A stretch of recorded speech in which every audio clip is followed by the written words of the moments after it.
আসসালামু আলাইকুম। আমি শীট দিয়ে রোল বানাইতেছি, সাথে ভিতরে পুর দেওয়া হবে সবজি, বাঁধাকপি, ডিম, তারপরে মুরগির মাংস দিয়ে একটা সবজি রান্না করে ভিতরে পুর দিয়ে সবজিটা দিয়ে রোলটা বানিয়ে নিলাম। এটা হলো স্প্রিং রোল। এই রোলটা খেতে খুবই ভালো, খুব সুস্বাদু হয়, খেতেও মচমচা হয়, খুব ভালো লাগে।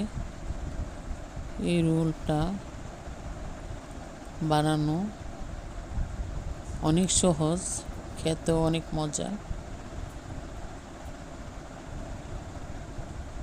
আপনারা বাসায় ট্রাই করে দেখবেন।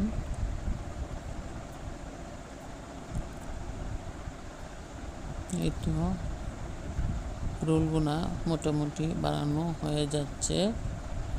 এভাবে পুরাটা রোল বানিয়ে নিলাম। রোলগুলা বানানো শেষ। খুবই সহজ। এখন চুলায় ভেজে নিচ্ছি।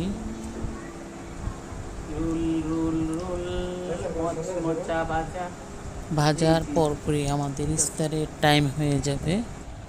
এটা তৃতীয় রোজার ইফতার। এতে সব রেডি করে নিলাম। আমরা সবাই একসাথে ইফতার করে নিব।